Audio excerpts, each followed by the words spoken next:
Party's not a party's a man who fights crime, and we're gonna watch him fight for a minute at a time with John and Niall and a guest who doesn't rhyme. It's Bat Minutes!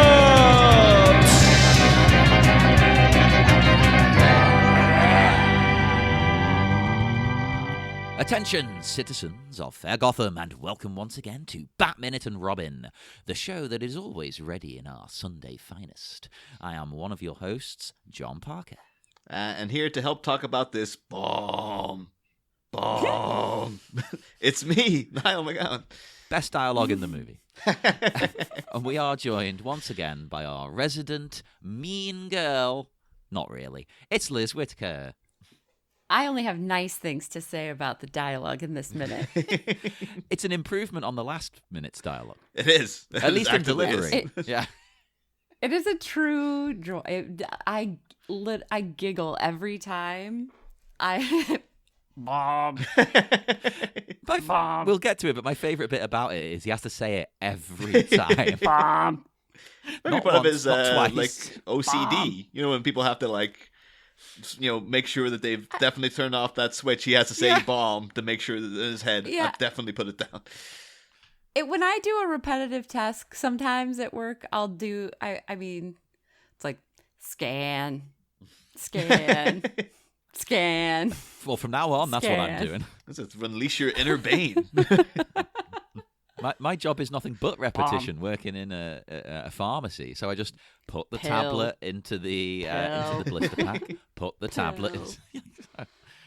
Pill. But then you can mix it up with gel cap. A caplet, something like that, yeah. And a patch. Oh. Mixing it up. But this is minute 95. And it starts with a second chill incoming. And it ends with hell, which is quite a shift, going from cold to hot there. So we are back as Freeze has, he's frozen the scientists. He follows up the first one with the second now. Bam! That was something I meant to mention last minute, and just plumb forgot about. But it is weird that this guy, Mr. Freeze, is a supervillain.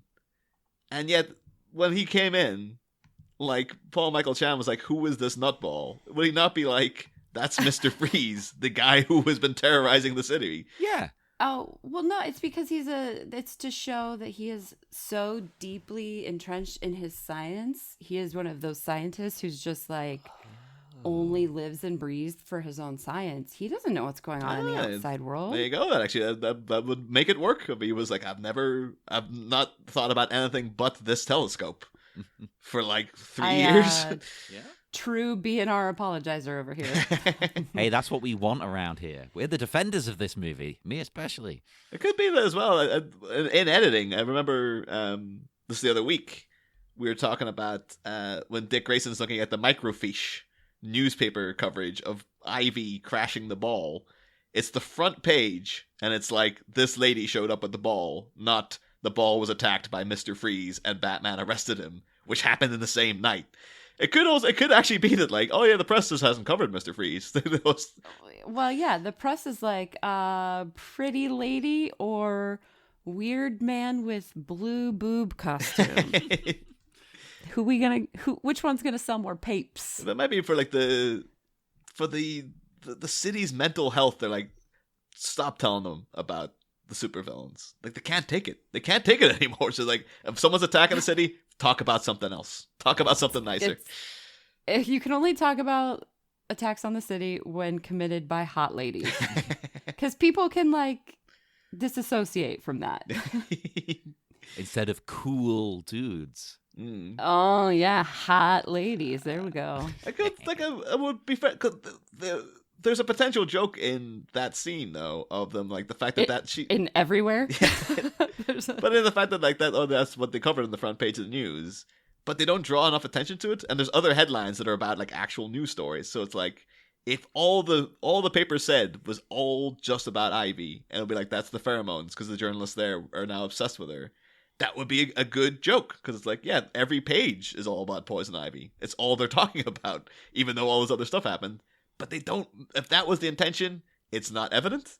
And you know, So I'm gonna posit something, that this movie is like what a Liz Whitaker production would be if I didn't have a good team around me, because I have a lot of big, like really solid, broad, overarching ideas. Yeah.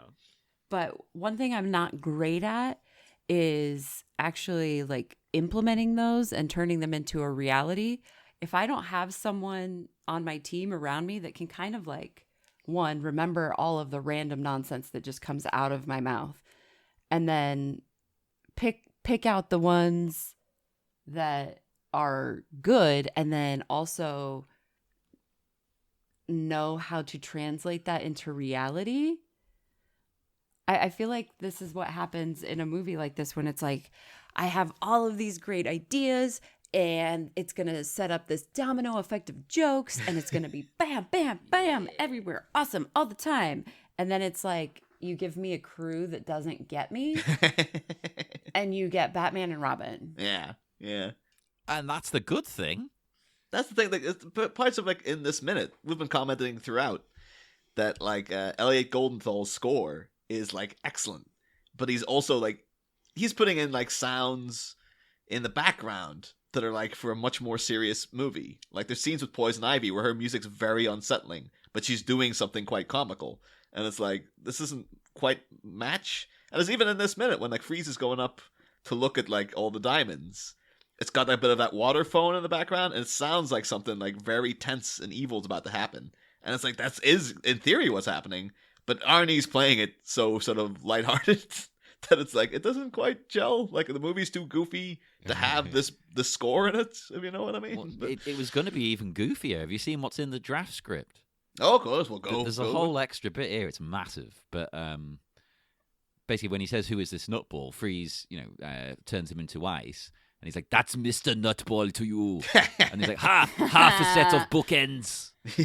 Then he turns to the woman and he's like, "You go like this," and he pantomimes the scientist's frozen expression of terror. He's like, "Oh, do this." So he gets her to do it, and then he's like, "No, move your hands up higher." Oh, God. A hint more fear. Is- Excellent. And then he freezes her. And he comes back with another bloody line. He goes, "A matched pair. Sometimes I exceed even my wildest expectations." Oh, no. That is a lot. For a movie that is built on the concept of a lot, that is a lot. Yeah. I could imagine that falling so flat as well when he's going like, "No, higher." You'd be sat there going, "What the hell am I watching?" Yeah, like I already just want to take an editing pass at that. I'm like, okay, about 50% of that is gold. But like, only one bookend.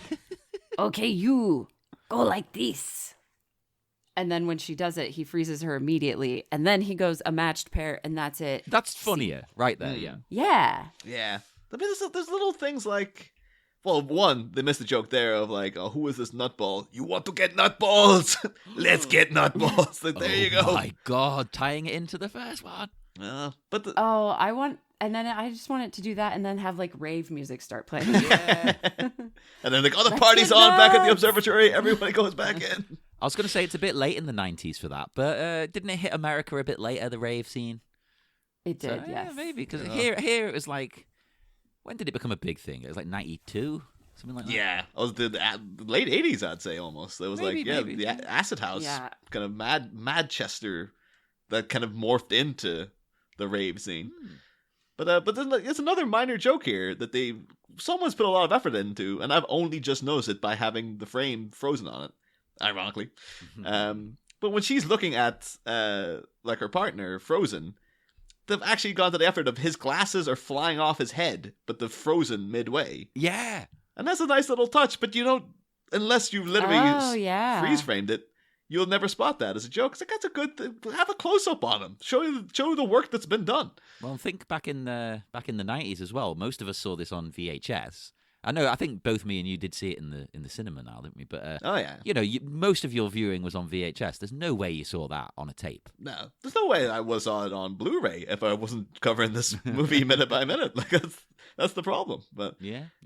But in talking about things that like took way more effort than you assume that they actually did, it was one of these things. I was like, I was going to talk about it way back when Mr. Freeze first showed up, and I was like, I still don't quite understand this. Maybe later on in the movie I'll get it, and I still don't quite get this way the special effects team had to make his gun operate. Because you assume nowadays it's like, oh, it's like a CGI whatever something, and he just had a glow up, prop gun. Apparently, no, it was way way more complicated than that. And like, I'm not even going to try to like accurately get across what they're trying to convey because there's so much detailing. I'll just put the link up because a guy called the Cosmic Chemist got in touch with the special effects team, and they broke down exactly how to make this gun work. There's a lot more detail, but basically, like, so they have this prop gun that has 2 radio antennae coming out either side that they had to hide, and then around the barrel they had helica strobe lights. Like you're talking about raves, there you go. That's kind of appropriate now. And I assume like, oh, they're just like bulbs or whatever. Like no, they're strobe tubes, which are filled with xenon gas. Whoa. Which is a gas that, like, once you electrify it, the photons start to become agitated and it glows blue. And it's like, okay, that seems like an overly complicated way to just get a blue bulb. What's the problem? But like, no, it doesn't, because not only did they have to do that, when some Freeze is like firing the gun, there's flashes everywhere, and that's because they had to have other units around the set that had to be synced up to when he pressed the trigger. And so what those radio antennae were for is that, and again, this is a pre-digital film. Well, there would have been digital cameras, but like they're not using them. They're still using like, celluloid at this point. And so that comes in a camera with a shutter that goes 24 frames per second. And in order to capture this accurately, when Arnie would press the trigger, it would start spraying CO2 gas out the front for like that little actual gas you see. But it would also send a signal to a unit by the camera, which would register what the camera was picking up, then send a signal back to the gun to make it light up in sequence to what the shutter was doing. Whoa. And then there was other radio signals they had to have 4 lighting units around whatever Freeze was pointing at that would then light up like blinding, flashing, bright light. Jesus to be Christ. in sequence to hit what the gun was lighting up with. But also the lights that they got were made of quartz, and they would it was from like some company called like Lightning Works, which does lightning effects for movies. Well, they're clearly bloody good at it. Yeah, and apparently they get so hot that after mere seconds they'll start to melt. So those flashes would go, and then they'd have to have the signal go to another backup one to last for more than a couple of seconds because the other one had to cool down. Otherwise, it would just melt all over the floor. And it could potentially injure someone because it's just molten quartz or glass and stuff all around the place. So and there's a lot more detail to all that in this huge article this guy wrote. But it's like, I was reading all this, I was like, I just thought it was like a gun with a bulb in it, and it sprayed some gas, and they just CGI'd stuff on top of it or something. No, it's even more insane. What the hell? Yeah, it's a lot. Yeah. I'll tell you what, though, it's worth it, because as we've brought up loads of times, this movie looks so good. And it's probably those details that we're not aware of that are helping it look good. Yeah. The lighting in every shot of this film is fantastic. Some of it is ridiculous and over the top, yes, like these weird icicle bombs we're about to see. Absurd, but it looks cool as well. Yeah, it looks cool. It's every time we do it. Yeah. Although that's the thing we're talking about, like some of the music there. And Liz, you are the only person I've talked to in the past couple of years, potentially ever, actually, who, when I mentioned Batman and Robin 2, one of the first things they brought up was the Jewel song on the soundtrack. And the thing is, I don't think Jewel was ever a thing over here. Like, I had to actively go and look into this person and I was stunned to find out, like, yeah, the third single from the Batman and Robin soundtrack was something. It's Foolish Games. Foolish Games, which is like, I think it was them trying to recreate like Kiss from a Rose. Because Kiss from a Rose was kind of like, this is a good song and all, but like, it doesn't seem very linked with Batman.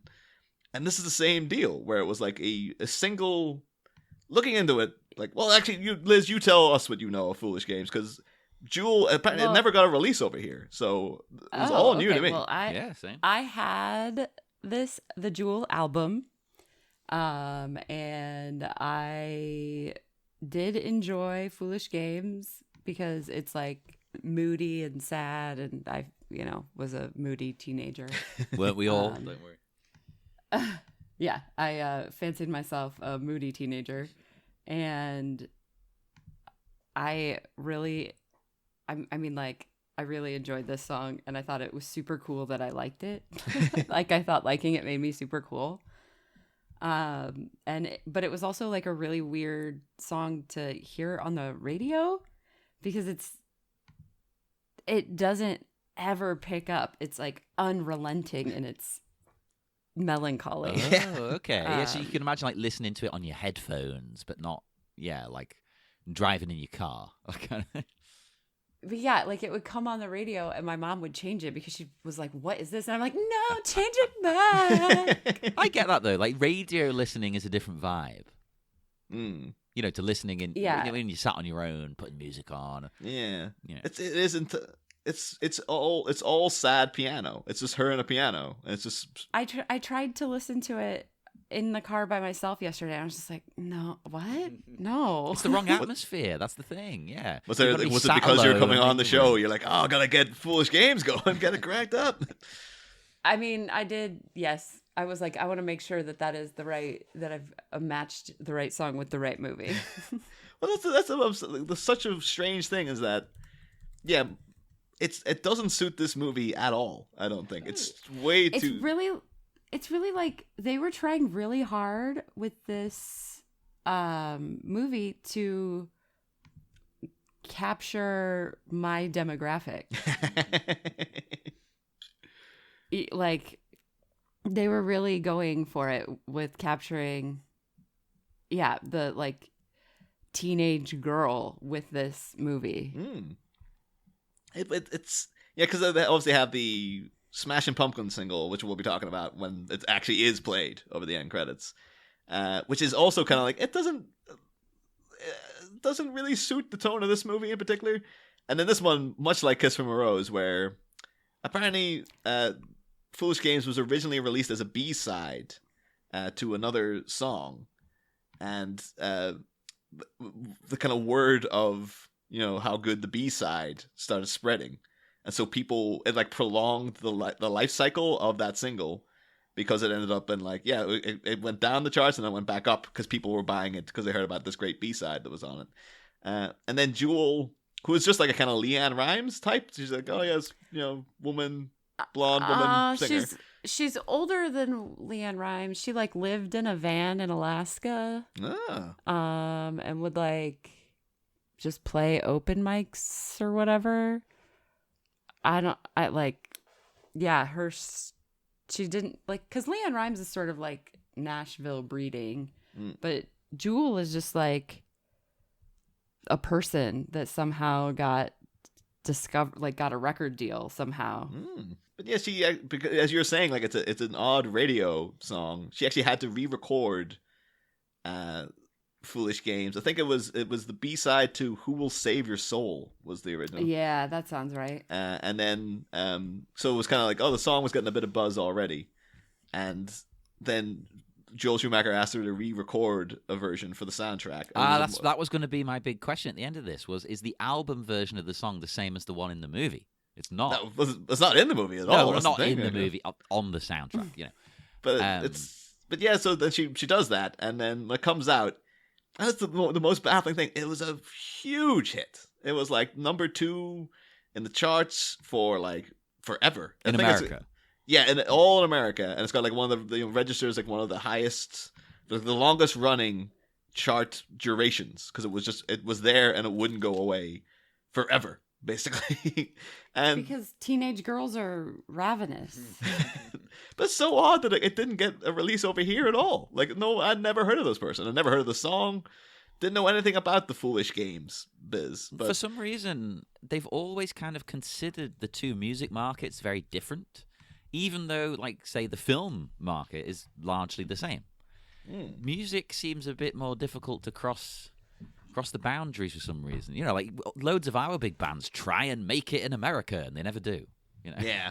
I mean, over here we had the massive success of The Killers, and their whole deal was like, we tried to make it in. They are American, didn't make it in America. Oh, are they not big there? I think they might be now, but I remember hearing when they hit big over here, it was like, yeah, we tried it in Las Vegas, where we're from, for ages. No one would take us on. And when we came to England, everybody loves us over here. And I guess maybe then it drifted back over, like, by osmosis. There's like one song of The Killers that is like super popular here. Whoa. It's Mr. Brightside, and everybody knows it. God, yeah, And I hate that song. it still makes me happy whenever I hear it at like a wedding or something. It always gets played at places like that, and it's an inappropriate song to play at something like that. It really is. I think that's part of why I like it so much. But no, here, I mean, I would argue they still are huge. Like, Oh, absolutely they are. Oh, massive. definitely. Oh, yeah. Imagine they'd be like, they announced The Killers to headline Glastonbury. I'd be like, yep, that makes sense. They are that big. But yeah, I just thought it was so odd that, like, yeah, this huge single actually came out of. It was the third spin-off single of the Batman and Robin soundtrack. Massive success. And Liz, you are the only person who has ever mentioned the Jewel song from the soundtrack to this to me, potentially ever in my life. It's just my vibe. Like, that is just what my vibe, like, yeah. as a, like, when this movie came out, I already had the Jewel album. I already knew the song. That's what I was doing with my life at that time. Since they are different versions, then what's the best version? I have no idea. I'm going to assume the album version. I always prefer an album version than a single. They tend to cut it down for the single. I mean, at this point though, like, that might be beneficial because it is just sort of it does just like crush everything. Yeah, but I'm a soul. sadist. Like, my favorite song is a song called Death Disco, and on the album it's like, what was it, like 5 minutes? And I've got the Monitor mix on vinyl where it's like unedited, and it's about 14 minutes long instead. It's wonderful. I love it.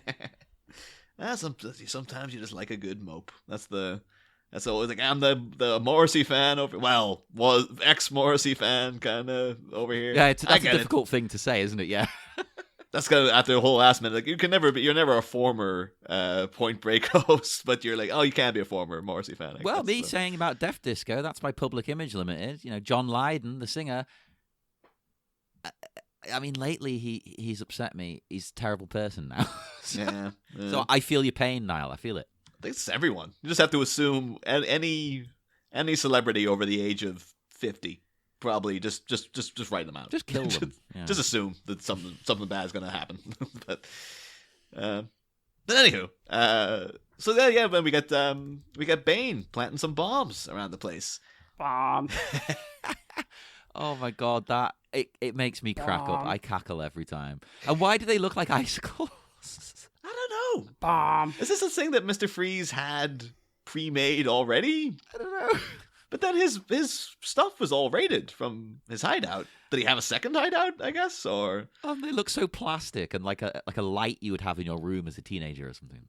Like, this is cool. Look at this. It's rad. I mean, that definitely, yeah, I would have liked that light in my room as a teenager. Yeah. And I also love the way they've clearly ADR'd that dialogue in, because someone was probably like watching this and going, what's he doing? Why is he putting icicles everywhere? It's like, it's a bomb. Why is he decorating? it is pretty dark in there. They look like they're pretty good mood lights. I was like, no, they're bombs, you fool. Oh, damn it. Bomb.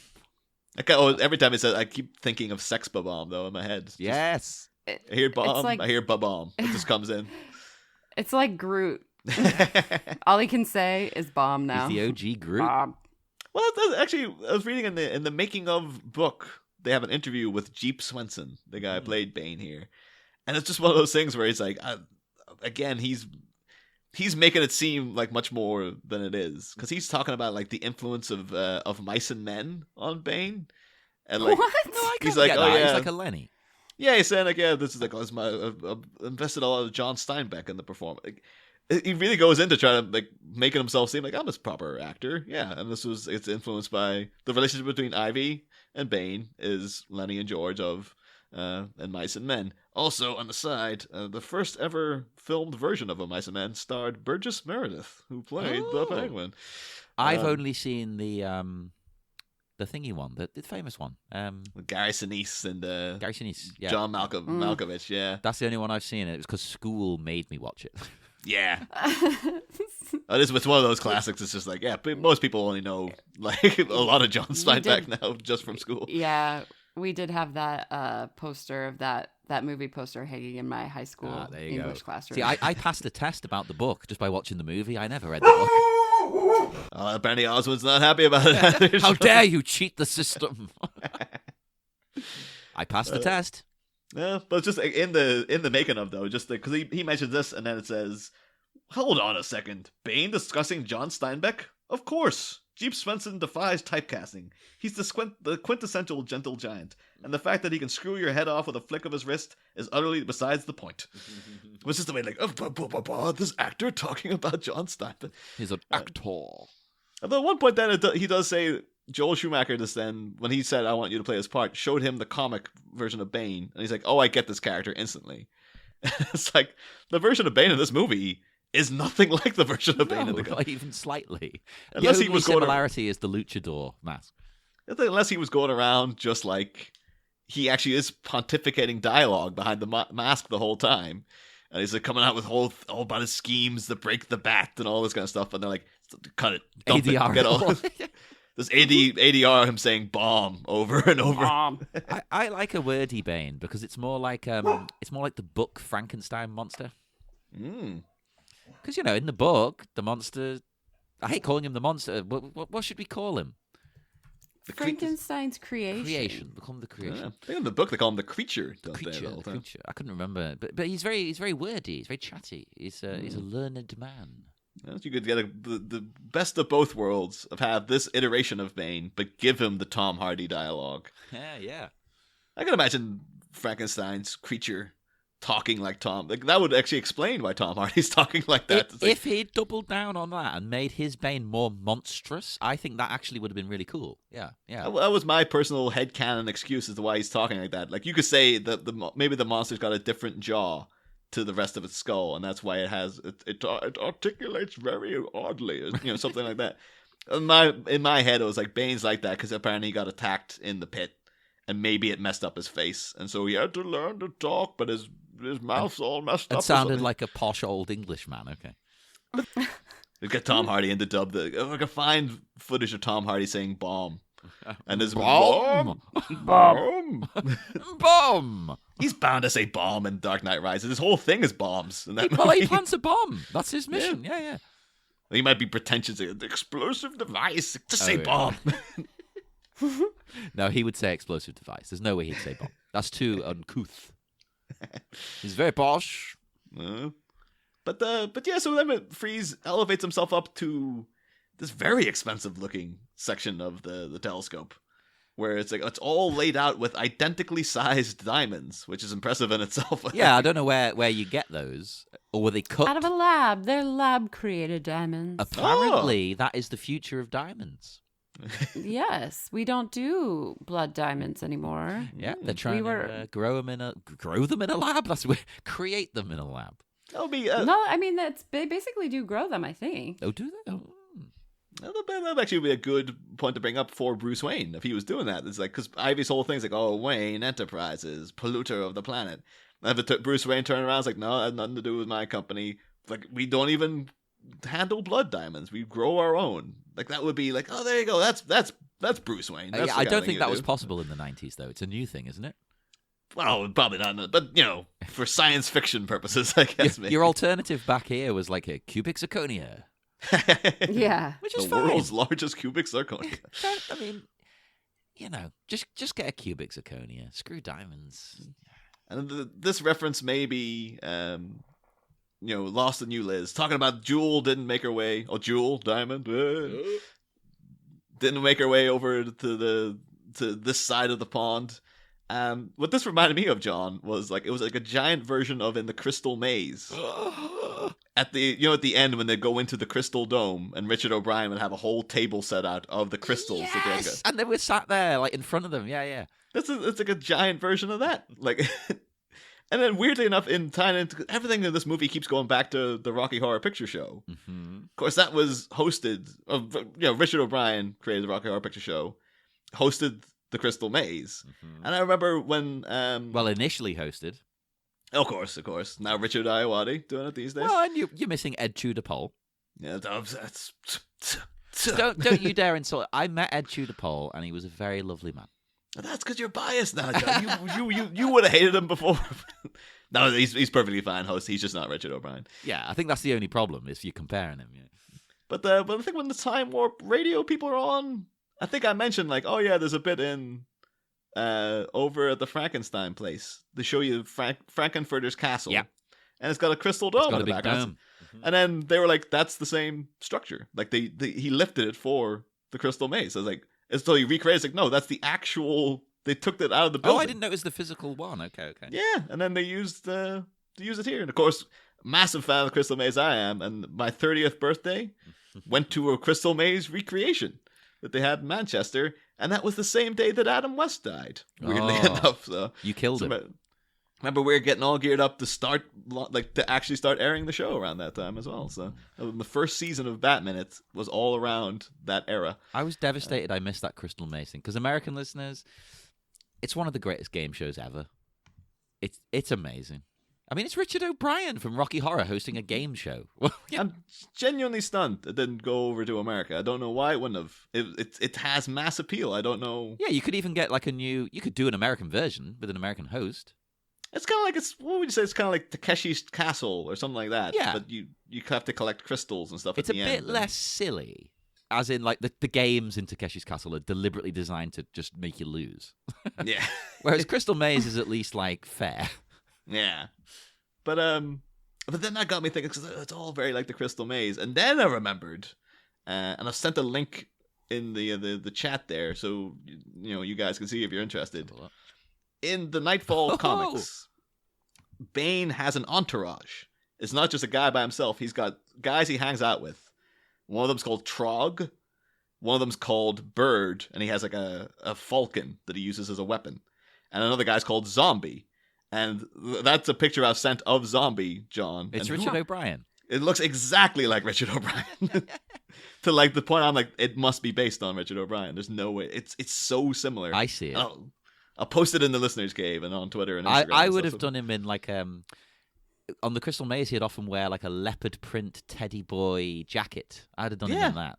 I'm kind of surprised it didn't just go with the whole hog. Are you going to do it? But Richard O'Brien's problematic these days, anyway. What's he done? Well, he's been a bit weirdly. I don't want to say the whole hog. I don't want to besmirch him too much, but a little bit transphobic, even though he is essentially trans. Yeah. He basically he did a big interview where he said you can't change your sex or your gender, and he's like, well, he considers himself a third gender. But he's like, well, I'm not changing. I'm not a woman. You can't do that. You can become a new thing.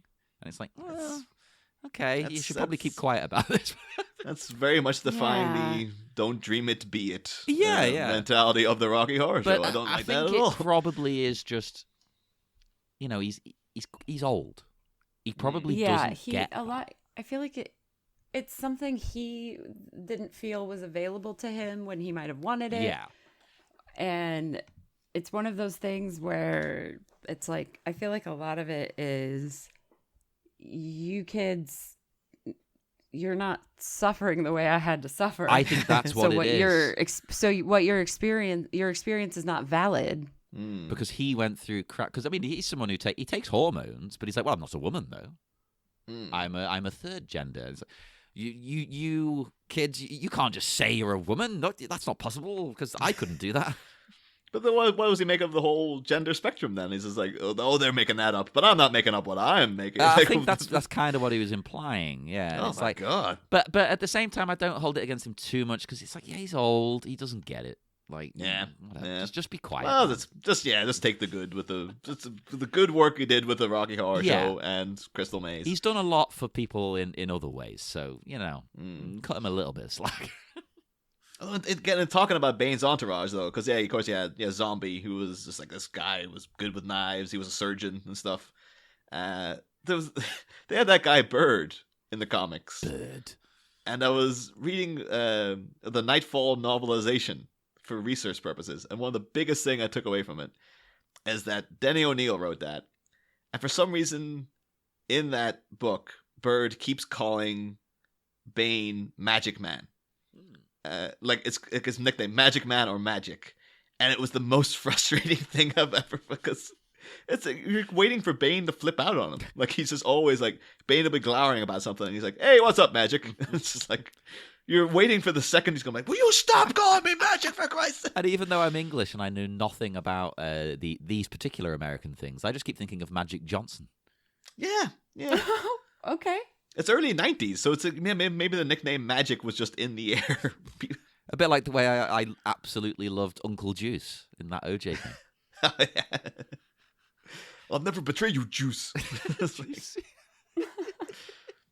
I think a Magic Man reminds me of I can't remember if they brought it up in Titanic Minute, but Celine Dion's first single, like "Listen to the Magic Man," which was, do you guys know about? Have you heard that song at all? No. No. I think it was her first English single, because she was obviously big in France or in Canada. Oh, yeah, were her first albums all in French?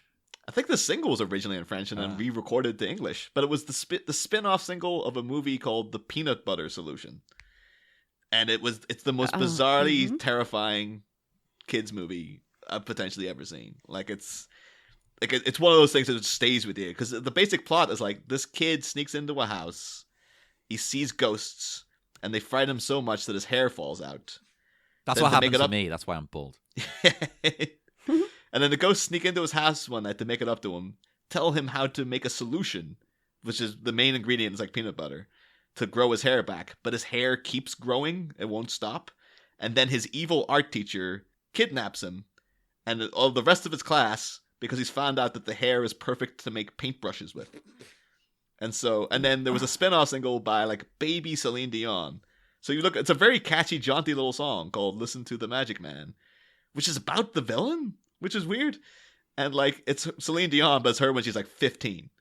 And she's got like, she's not been contoured up by, the record producer people. So she's got like really thick eyebrows and she looks like a baby, basically. And, yeah, it's very, very strange. But in reading the book, every time you would say magic, I would have Celine Dion's "Listen to the Magic Man" going through my head. It was a very odd reading experience, to tell you the truth. Oh, I love it. I'm on board with this.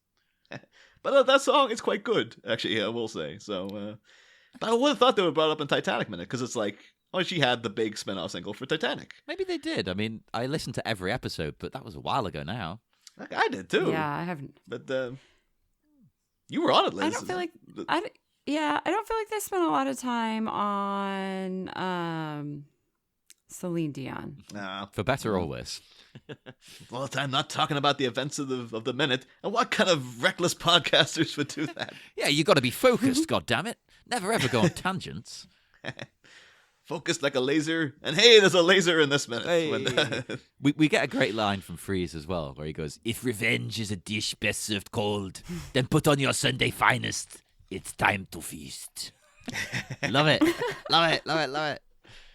And this is all left over from when, like, we'll be getting Patrick Stewart to play this part. Yeah. And then they're like, he's not doing it. Can we cut this down? Like, no, man, I think Arnie can handle this. I think he could pull this off. Even earlier in the minute, when he's freezing those people, he looks so casually happy. Yeah. Oh yeah. Like he's just having a good time. It's like the beginning of Commando when he's him and Alyssa Milano are like feeding the deer and stuff. He's just got this real like. That's one of my favorite Arnold moments is the start of Commando when they're having a lovely father-daughter relationship. She puts like ice cream on his face. Like, oh, crazy kid. But he looks like a man reminiscing about that. It's like, oh, that was a good day. Like, I think he's just completely abandoned the character of Mr. Freeze now to be like, I'm just kind of casually happy here, and now I'm going to go into maniacal hammer horror supervillain territory in a split second. The only other bit we've got is he starts a new line, but we don't get to hear it. Tonight, hell does something. We don't know. What does it do? I guess we'll have to come back and find out. Goes to Frogtown. That'd be great. Hell goes to Frogtown and just cuts into the start of that movie. I do like the way I had to sort of change that a little bit because it comes to Frogtown, but it's like that didn't make sense in the context. I think there's a bunch of those, but I think there might well be a Hell Goes to Frogtown as well, because there was like Max Hell Frog Warrior, and there's a bunch of sequels. The last time I watched Hell Comes to Frogtown, I put it on, remembering it to be like a fun, silly B movie, forgetting that it's quite pornographic. Actually, it's a dirty film. I was very surprised. I was like, oh God, it wasn't what I was expecting.